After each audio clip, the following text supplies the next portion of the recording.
Welcome to The Feast Life, where we empower you, the modern homeschool mom, to create a life and homeschool you love. One founded on faith, family, freedom, and fun. I'm your host, Julie Ross, creator of the award-winning homeschool curriculum, A Gentle Feast, and a certified Christian life coach. For more information on today's episode and to access my free gift for you, check out thefeastlife.me. Charlotte Mason once said, "Life should be all living, not a mere tedious passing of time." So on this show, we seek to savor the feast of life. Girl, grab your favorite beverage and pull up a chair. You are welcome at this table.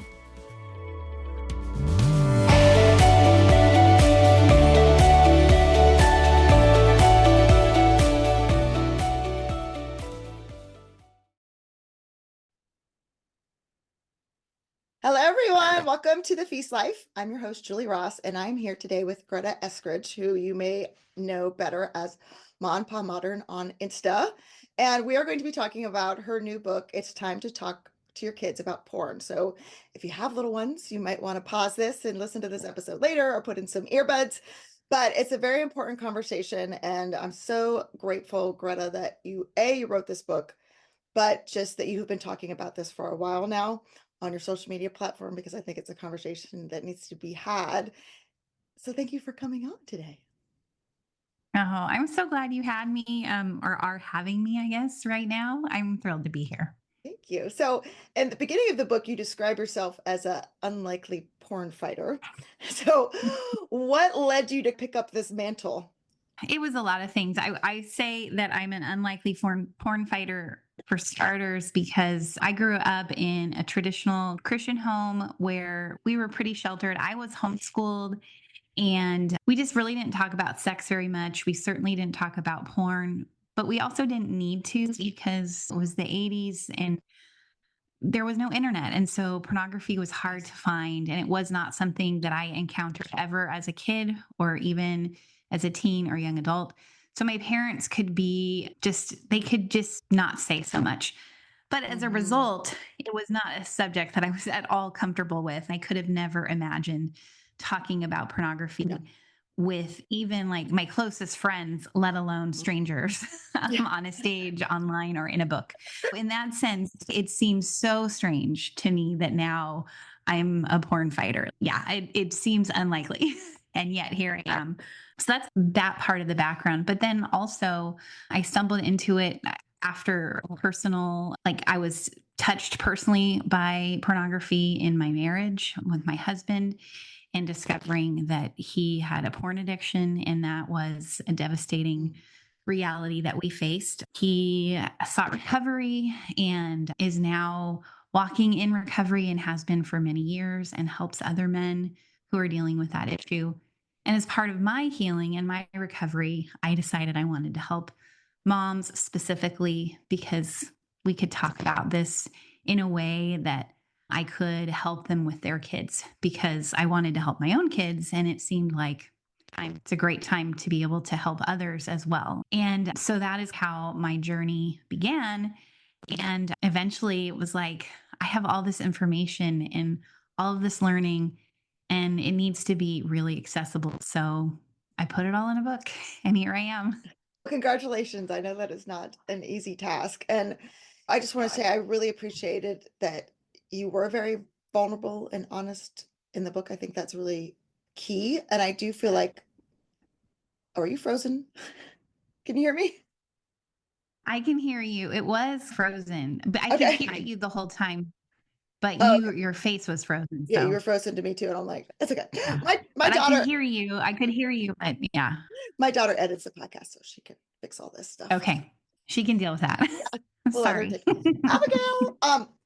No, it's all good. Who knows? But I'm sure that had to be really hard to step out and publicly say this is something our family is going through. What gave you the courage to do that?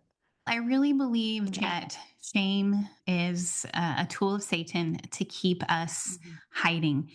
And when there is a story of redemption and healing and hope, which is what our story is, and which is what I believe is available for everyone, Why would we want to keep that hidden? We shouldn't. That is like God at work in our lives. And we should be sharing that with everyone, saying, look at what God can do. But shame wants you to say, oh, yes, you've been healed and forgiven, but you're still, and then believe all these things that are not true. And that is part of what Aaron, my husband, and I worked through to say, we're not going to believe those lies. We're not going to sit in shame and say, this is something we have to hide because we are ashamed. We can say, this was not what we wish would have happened. We wish we would have had a different story. But since this is what happened, but look what God did, we can then share the story of redemption and not hide, because that's where freedom comes. Freedom for us and freedom for many others. Yeah, and I think it is so good for other moms to know that they're not alone in this. Not just, Yeah. I know we're talking about kids here, but just in terms Yeah. of marriages as well. So Right. many Yeah. devastations, and I love that your story is one of such hope, and I've seen that as well. But it can be very isolating as a mom to not have other Yes. friends to talk to and go, oh, this is what's going on in our family. So I love that you're a voice of, no, we can actually talk about this, because I feel like more moms do need Yeah. to talk about it. Not just, we need to talk about it for our kids' sakes, but we also need to talk about it for our own Yes. healing sakes. Yeah. For sure. Both of those Yeah. things are totally true. Yeah. So doing this, I was going to say, I think one of my hopes is that by reaching parents and giving them the tools to equip their kids, that they can help their kids now write a different story, so that by the time they're adults and they're stepping into marriage, or they are married, they're not dealing with the baggage that, like my husband and I grew up with, very minimal help or training or tools regarding pornography in that world. I want to say, oh, let's give something more and better for our kids. We don't blame our parents. Like, they had very little available to right. them, right? Like, it was just something nobody was talking about. And so I'm like, we can do better though. We can do better now with the knowledge we have and the tools that are available and the research that's available, so that we can give our kids a better chance. Because, man, if it was hard for us, holy cow, it's so hard for our kids. So yes, we need to do better for them. And yes, that's why we're doing it. It is about marriages in the now, but it's also about marriages in the future. It's about kids who are growing up. Give them the tools now so they can grow up into healthy adults, have sexual integrity, because they've been given the tools and the training as kids to know what to do when they encounter porn, and hopefully make better choices. Yeah, and what you said is so true. I think in the 80s it was like not so prevalent. We're going to be okay if we don't ever talk about this. But then we all grew up to be like adults, and we were like, oh no, it wasn't okay. And we didn't turn out okay by not having conversations. And so that's the fuel of, we want to do better, like you're saying, and we now have tools to help us do better, like your book and others. But we also, our kids aren't growing up in the world that we grew up in. And so can you talk a little bit, you mentioned that we now live in a pornified culture. What do you mean by that? Yeah, we do live in a pornified culture. Our kids are growing up in a different, totally different world than we are. And a pornified culture, okay, that makes sense. You think like porn is easily accessible. We all know that. Like, it's at everyone's fingertips on a phone. Just this weekend, people on Twitter, which pornography is available on Twitter, but a very prominent person on Twitter was posting full on pornography on his Twitter account that is followed by millions and millions of people. And people were shocked. And it's everywhere on Twitter already. You guys just, or X, whatever it's called now. I'm not on there. So Me either. I like, but I don't understand this platform. yeah. So in that sense, yes, we live in a pornified culture. It's all over. It's on social media. It's easily accessible. Your kid could find it by accidentally doing a Google search that takes them down a rabbit hole, and they discover pornography accidentally, or on a device, they click on a pop-up ad. So in that sense, we all understand what pornified culture means. But in addition, what I think it's really important for parents to know is that pornified culture also means a desensitizing to the over sexualization of everything. And pornography is obviously over sexualization, a warping and twisting of sexualization. And we are desensitized to it. And our kids are growing up being desensitized to it because it's everywhere. It's on billboards, it's on magazines at the grocery store, it's in advertisements, it's in movies, music. Mhm. It's just sex sells and it's everywhere. And so they become desensitized to it, but also our culture normalizes pornography and tries to Mm. act like it's no big deal. How many TV shows and jokes are there about pornography and people watching it and everybody does it? And why are you so uptight? That's the message our kids are being fed. They're being fed that it's normal, it's no big deal. They see it all over the place, even if it's soft porn, not hardcore pornography, but still it's pornography and over sexualization. And all of that begins to, without them even being aware, seep Mhm. into their psyche and what they believe about themselves and others. And it changes the way we view sex and ourselves as sexual humans and each other. And I think that it's something we need to be aware of and we need Mhm. to offer our kids something different. Yeah. Thank you for explaining it that way. That's really helpful to see the pervasiveness of it and just what it is doing to their, yeah, just their view of sex to begin with. Like before Yeah. we, so it's not like, what age should you have this conversation? Or we will have Right. this conversation when this happens, but it's like, this needs to happen to every family needs to be having this conversation with their children at Yeah. some point. So how do you navigate this is what we should talk about here and this is what we should talk about there and not wait to the moment when it's like you discover Mm. something, which is what I hear Yeah. from parents on like a weekly basis of what do I do Yeah. now? And it's, oh, I Yeah. thought my kid was fine. They were only 10. They were only 8. I didn't think I Yeah. was going to have this conversation this young. So how do you navigate those waters? Yeah, that's a great question. And I think that is the reality is that so many of us are so uncomfortable with the topic.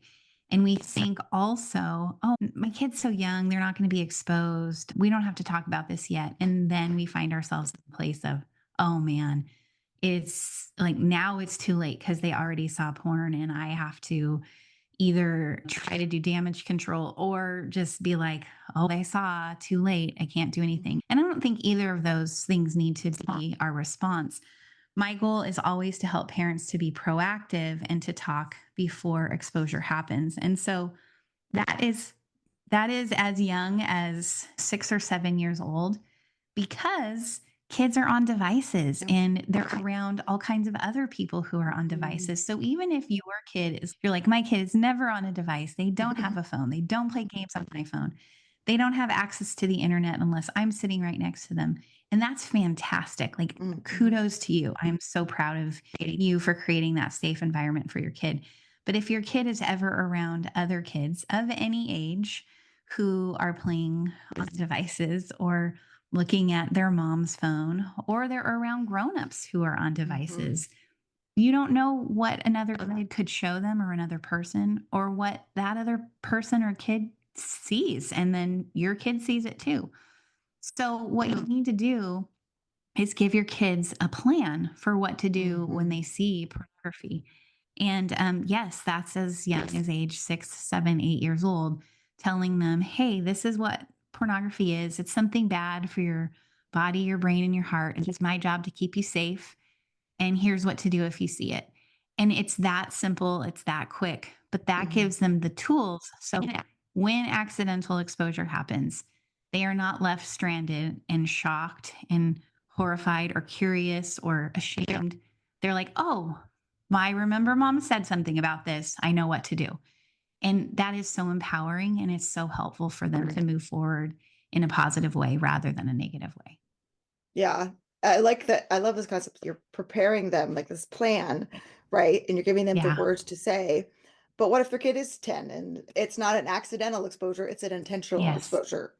Yeah, that is also a common scenario. I just was talking to a mom last night who said that she found her son had been looking up terms online. Yep. And I want to start by saying, I remember being a kid myself and like looking in encyclopedia and seeing photographs of people Yeah. where it's culturally the norm to wear no shirts or to have just a tiny covering on the lower part of their body, right? And seeing those things and being like, wow, that's really different. And being curious about it because Mhm. it's so different than what I knew. But the difference between kids then, like me, and kids now is a kid now could go on Google and they could look up anything and they can get way more information than me looking through an Yeah. encyclopedia or even a dictionary. You're a little kid, you're 10 years old and you're curious about the body parts. And so you look them up in the dictionary to find their names. That's really different than a kid Googling body parts and Yeah. who knows what they're going to see. They're not just going to see words, they're going to see images, they're going to see videos. And parents are like, oh, my child's so horrible. Your child isn't so horrible. Your child is probably just a curious kid because we're all curious. We want to know how our body works. We want to know how other people's body works. God created us as sexual human beings, people who want to know things. Your kid isn't horrible, but the internet is horrible. And the internet is going to introduce them to way more than they should ever know about. And that means we need to even help our kid who's dealing with that situation. So if that's your kid's situation and they've seen something they should not have, our first response needs to be not one of judgment or anger towards them, because we need to have that grace and compassion in the moment and even the understanding they had no idea what they were getting themselves into. They don't know what's waiting for them on the other side of that question. And so we need to, like I said, respond with compassion and grace and say, I'm so sorry you saw things that you should never have seen. And I want to help you right now. You have to find out what they've seen to the best of your knowledge. Look at search history or try to get it out of them. What have you been exposed to? Because if they've been exposed just once or twice, that's something that you can probably deal with on your own at home. But if this has been going on for weeks or months and they've been exposed to some really problematic thing or things, then you might need to get outside help from a counselor who has more specific knowledge on this topic. And then once you've gotten details about what they've been exposed to, then you need to obviously spend time together in prayer, asking for God to help remove those images, help them not to remember. If He would grant that, pray for that, and do everything you can to fill their minds and their hearts with things that are good. Spend time outside, spend time together, be with friends, just fill their life with all the good things that God has filled their world with. And then lastly, you're going to want to talk about those steps of keeping them safe while they're online. So changing the rules of the way you use devices and screens in your home. But that shouldn't be like the first thing. That's going to come later Yeah. on. The first thing is compassion, addressing them with grace and love, and moving forward from that. Yeah, I love how you just paint this picture of creating a safe place that your kids do feel comfortable coming to you and talking to Yeah. you. And even if they don't, that when it's something you are aware of something, you are able to have a conversation that is healing and not harmful, and that they keep wanting to come back and Yeah. having the conversation. You mentioned kind of some safety devices in terms of technology and navigating that. Sometimes I feel like I need to have an IT degree at my house for like all the different I things. know. And then I have 5 kids. So I have 2 adults and then 3 teenagers. And it's a totally different world in the past 4 years from the first round to this new round of teenagers. Yes, And I'm like, I know. and yes, there's lots of things we can do to keep our kids safe, but we also need to teach our kids how to use technology safely. And we want them Mhm. to be able to look up YouTube videos for something they're learning about in history or whatever. We want to use Yeah. it as a positive educational tool. How do Right. we navigate keeping our kids safe while also allowing them to use something that can be really helpful in their education? Yeah, I think you start making it as absolutely safe as possible when they're young and having a lot of tools in place and restrictions in place, honestly, because when they're little, that's the most common time for accidental exposure. And you want to minimize that. And they also just don't need access. They need the least amount of access as possible. So installing things like a router so that helps limit problematic content coming into your house, and having rules in place. Oh, if you want to look something up on the internet, you do it with mom or dad with you.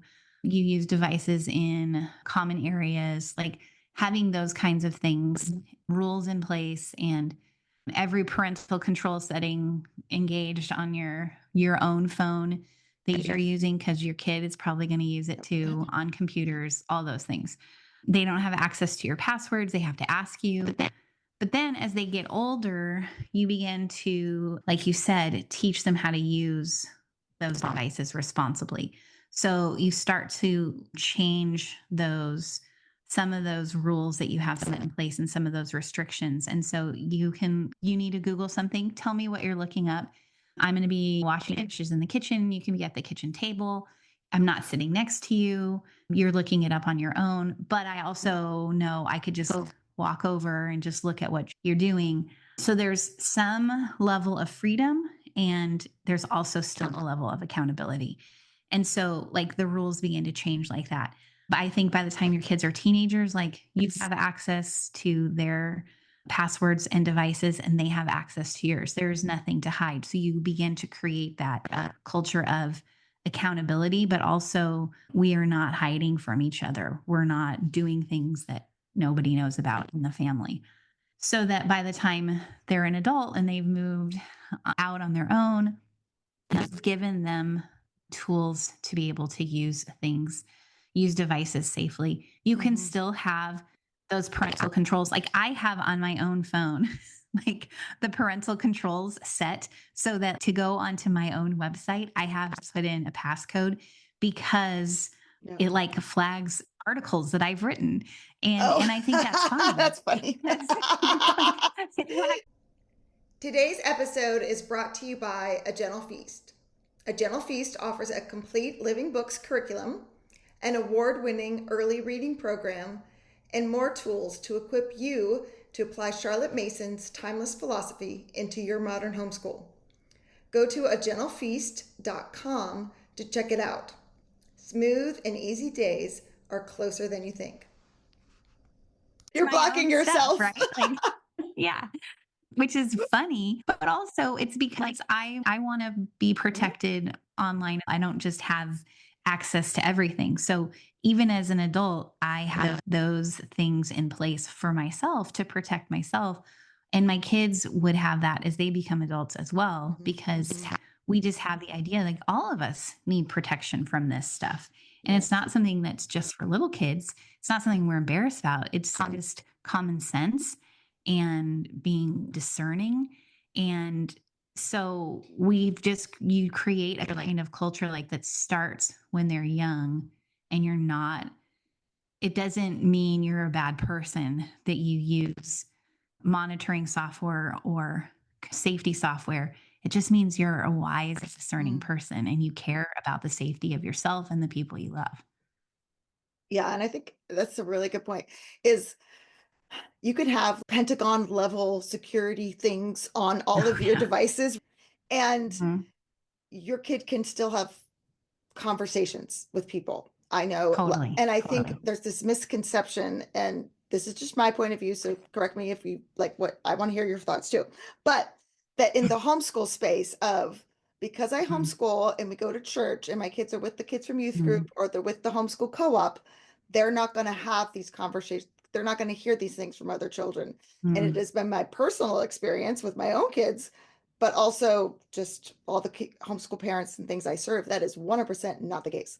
It happens at homeschool homes, it happens at youth groups, that kids are talking to your kids about things that they're looking at, things that they're, and then your kids are like, well, what does that mean? Or even just asking for nude pictures happening from other kids in the co-op. So it's not, and I think parents can think if I have all these safeguards on devices, then we're fine. We don't need to have the conversation. So has that come up for you at all? Or am I just, that's been my experience? You're not off base at all. That's so true. And I think we want to believe it's true. Oh, my kids are homeschooled. We go to church. Like my kids are good kids. Yes, of course your kids are good kids. Your kids' friends are good kids. But pornography is incredibly tempting. It's incredibly,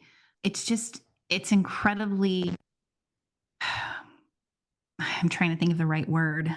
I can think of so many, but what am I trying to say? Pornography is it's a tool that Satan is using to attract even the best kids who want to make the best decisions. Yes. And it's everywhere. There was just a study done by Barma that talked about pornography use in the church, and the numbers are staggering. Like 80% of I think it was in the 80s of percent of men who confess to using pornography in at least once a month, men who are regularly going to church. So just because your kid is involved in church in the youth group, or they're super involved in their homeschool group and they have the best friends, they just are amazing kids, doesn't mean they're immune to the temptation of pornography. And so that means we should all talk to our kid. And even if your kid made it to 18 and they've never been exposed to anything, nobody's ever asked them for a nude picture or shown them porn, that's amazing. They have Yeah. all of those years of that Mm. kind of freedom and safety. But what happens when they're 19 and they left home and somebody asks them for the first time for a nude picture or sends them one, and you've Mhm. never talked to them about it, so they don't even know what to do. And they make maybe they do respond by sending a picture, or they take a look at that picture the person sent, and then they get caught in a web of sextortion because Mhm. that's happening like crazy. It's like one of the number one problems that is happening to especially teenage boys in America. Mhm. So, and there's no, it doesn't matter like where the kid grows up or what his life has been like, they're all susceptible. So we've got to talk to our kids because it doesn't matter if they're under the age of 18 and they've never seen anything. What happens to them after? We as parents need to protect them now and prepare them for the future. It's all part of our job. Yes. Okay. So parents who have never heard that term before, and I really appreciate in the book that you don't just talk about what we typically think of. Oh, I went online, and I watched a video, pornography. That like there's Mm, all these other things that are also happening to our kids. So what do you mean yeah. by sextortion? Sextortion is when a person basically takes a person, some other. So, okay, let me see if I can explain it succinctly. We're talking about being succinct, and it's not my gifting. But basically, sextortion, you say your kid is talking to somebody through a video game that they're playing or through social media, just chatting in messages, right? They're private, and the person is, wow, you're really cute. You're so handsome. You're so beautiful. I'd love a picture of you. And at first, that's all it is. And then quickly escalates to, can you send me a topless picture? Can you send me a picture with no shirt on? Can you send me a nude picture? And your child, who their prefrontal cortex is not Mhm. developed, they make foolish decisions and they're caught up in the moment and they send that picture. And suddenly that person reveals themselves not to be a cute 16-year-old Mhm. girl or a handsome 17-year-old guy, but they're an adult and they say, oh, you just sent me this picture of yourself nude.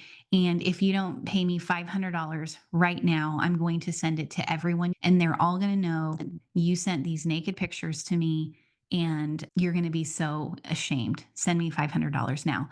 That's called a Wow. sextortion. And so it's basically blackmailing somebody Mm. with this highly sensitive material, and your kid is just stuck. They're Mm. terrified. They have no idea what to do.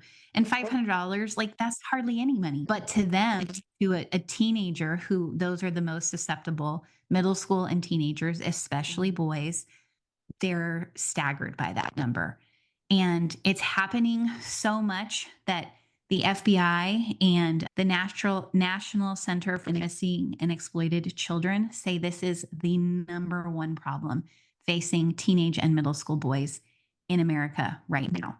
The Wow. numbers of them who are being sexually exploited in this way. And parents, if you don't talk to your kids about it, if they don't know what to do in that situation when someone asks them for a nude, or a lot of times boys especially are sending them to girls, Yeah. and your daughter doesn't know what to do when she gets this picture because you've never told them, they're going to be Mhm. shocked. Then if they respond, they're going to feel so ashamed and they're going to think, I can't tell anybody now because then Mhm. everyone's going to know.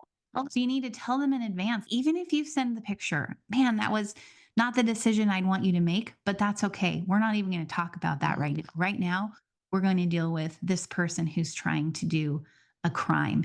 You're not the criminal, they are, and we're going to get help. Wow. Yeah, I'm so glad I asked that question because that yeah, I didn't realize to the extent. So wow. Yeah, thank you for sharing that. And I think too, like just from my experience and some of the things that I've been around, it's other kids, not like criminal, like asking them for money, but just more Yeah. of I'm going to send this to all the kids in our Yeah. class or in our youth group Yes, or which is a all this other stuff. form. Yeah. Yeah, that's still a form of sexual Yeah. harassment and Absolutely. exploitation, and it doesn't even have to involve money. It's a type of bullying. It's so wrong, but Yeah, it totally. happens because it's such an easy way to prey on somebody in their most vulnerable state. Yeah. And you took a very unique kind of stance with your kid. How old are your kids now, by the way? 20, 18, 16, and 13. Okay. Okay. So So similar. 2 young We're adults in the and trenches yeah. together, girl. Yes. So, um, Yes, we are. you took a very unique stance in terms of phones and social media. Can you explain a little Yeah. bit about this is why we decided that, but then also like how does that actually play out in their lives? Yeah. It's so interesting because when I wanted to write this book for 15 years, but it took years of learning more to be ready to write it, but also to be ready to share our story and to be in a place of healing where we could. But also, I think it's so amazing the way God works because if I would have written this book, 10 years ago when my kids were all young and I really could have practically no interaction with devices like I did when they were all really young, I would have had I think I would have missed a huge part Mhm. of the picture, which is the reality of when your kids get older and they need Mhm. to be on Yep. devices and they need to use them for real life and they need to be trained how to use them well. Because when my kids were all 10 and under, yeah, it was super easy. Yeah. It was very easy to Yep. control them on devices, right? It was a breeze. And I Yeah, had this I look back to idea those to Kindle tablets. Oh, yeah. We didn't even have a Kindle. If they wanted to listen to a book, they used my phone and they all listened together. Like it was so easy. But then your kids do get older and they need to have email and they have to get a job and they have to be on some sort of group chat for their work or classes that they're taking, whatever. And so we need to give them tools to be able to do that, to teach them how to use devices well, but also they need access. So for us, it was at first it was like, okay, you can't have a phone till you're 18. And that felt like a really easy thing to do when they were young. yeah. But then we found okay, that hard and fast rule doesn't necessarily work for every kid Mhm. because every kid's situation is different at 17, 18, Mhm. 19 years old. So, like our first kid, he didn't have a smartphone until he was 18, but the next was 17 and our daughter was 16. And my kids are like, oh, then the youngest, he's going to get it Yeah. when he's 13 because the baby. But no, we're not doing that. But I have stuck to, so it became, okay, let me backtrack. We have said you get a smartphone when you actually need it for things like driving or work or school. There's a purpose and a reason that you need it. But then for social media, I have pretty much stood my ground on that. I think social media, they're best served to wait to be on social media till they're 17, 18 years old. I think that they're, again, that prefrontal cortex making wise choices. Social media has the capacity for a lot of bad choices to be made and to be exposed to things they don't need to Mhm. see, to post things they don't need to see. And so to steer clear of that till they're just a little older and can make better choices. And you spend some time helping them learn how to navigate it. And then when they're 17, 18 years old, if they want it, they can have it. So far, I have one who waited. He got it when he was 18 and he uses it for his art. He's a personal artist and he uses social media for his art business. Mhm. My next son has no interest in social media and I don't push him for that. I'm like, I don't feel like, oh, you're missing me. You really need to be on it. No. That's his decision. And I think he's happy because of Yep. it. Um, and then my daughter has asked, she's 16, and she's asked if she could have it for her art. She's an artist as well. And I've really grappled with that because I was like, I get it. You want to sell art like your brother does, get jobs. But I still think she doesn't need it yet. I don't want her to get that dopamine hit that comes from the Yep. likes. I think she needs to be a little older and have just a little more maturity till she gets to that point. Now, every family is different. You don't have to go by those rules, but I will firmly state and still firmly believe the older your kid is before they Hmm. get on social media, the better. I won't give you a hard and fast age, but I think the Yes. older they are, the better. And same with smartphones. So just wait until it's actually Yeah. necessary. Your 12-year-old, it's not necessary. They don't need a smartphone. They certainly don't need social media. Like 13 is not the magic age. Get a TikTok. No, do not give your 13-year-old. No. Stay away. And there's so many alternatives too that weren't necessarily around when Mhm. my older ones, were in those teenage years, that you can have phones that can have apps that don't have all the internet, and watches Yes. that can call. And there's so much stuff now that wasn't available, which is Yes. wonderful, right? So you have a lot more Yeah. choices and options. Yeah. So as we wrap up our call today, if there's one message of hope you can give parents on this topic, Mhm. what would it be? Yeah, there is. There's a lot of hope. And I think that we are tempted in this area to parent out of fear. Yes. Yep.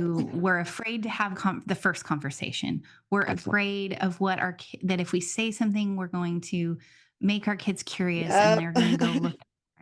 We're afraid, so we don't say anything, or we're afraid that of what they're going to see. So we build these like walls and sense around our kids to keep them safe. And we don't let them Hmm. have access to anything because we think, oh, that'll be the ticket. They'll never see anything if I build this safe, put them in this safe little bubble. And so we parent out of fear in all these different ways. But I want to say we don't have to parent out of fear because God is bigger than pornography.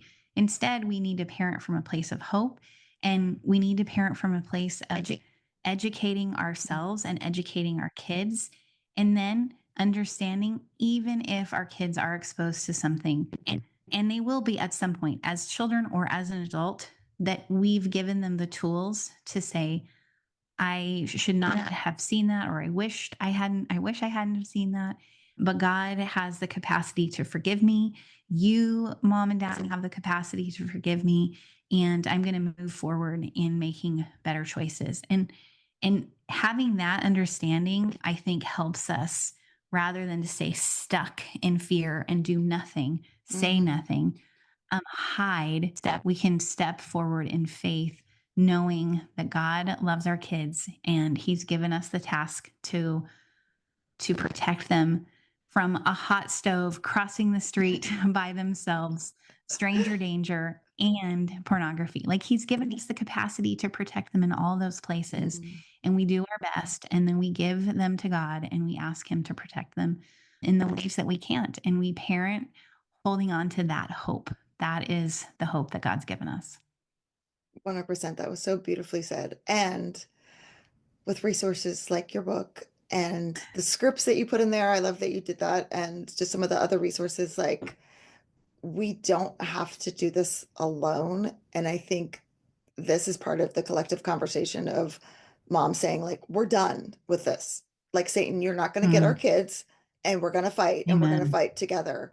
And it's like you said, like, it's coming out of that shame and being willing to step out into the light and be like, we're done pretending this doesn't exist. We're done pretending like we can figure it all out ourselves. We're done feeling like we have to control everything because we're afraid. We're just done. And so we're going to help each other, and we're Yeah. going to talk to each other, and we're going to be there and cry with each other when something happens to our kids or happens to us, but we're not going to be quiet Yeah. anymore. So thank you for shedding the light on Amen. this. Go, get a Thank you. I love that. We're not going to be quiet anymore. High five. Yes. I approve. I approve that So, message. Yeah. your book will be out when this airs on all book lovely channelness. Where else can parents connect with you? Mm. The place I'm most active is Instagram, and you can find me by searching Ma and Pa Modern or just by searching Greta Eskridge. I do have a website, gretaeskridge.com, and my book will be everywhere you can find books. And yeah, I'd love for you to get it and to put it to use and to begin parenting from a place of hope, because we are not going to be quiet anymore. We're going to talk about it. It's time to Yes. talk to our kids about porn, and we can do it. We I can. love it. I love it. Thank you so much for having the courage to write this. I really appreciate it. Thanks for coming on. Thanks for having me. All right. Thanks for listening to my conversation with Greta today. I know that is a difficult topic, but I hope our episode and this conversation gave you some hope and some encouragement. So let's recap with some key takeaways. Number one, be proactive, not reactive. The best time to talk to your kids about pornography is before they encounter it, equipping them with a plan for what to do. Number two, shame thrives in silence. If your child has been exposed, don't respond with anger or shame.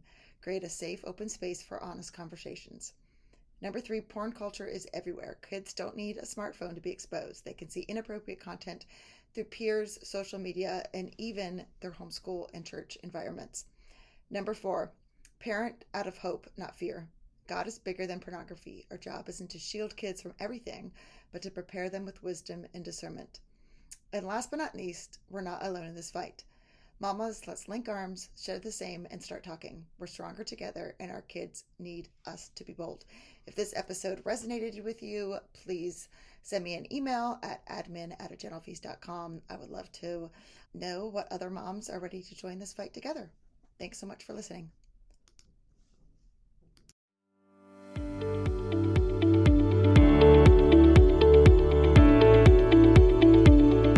Hey there, Julie Ross here. I just wanted to say thank you for listening to today's episode. If you like this show, it would mean the world to me if you would leave a positive review in iTunes. This really does help people learn about the podcast. And each month I will pick a winner to receive a free gift. Don't forget to check out all the free resources we created for you at thefeastlife.me. Thank you.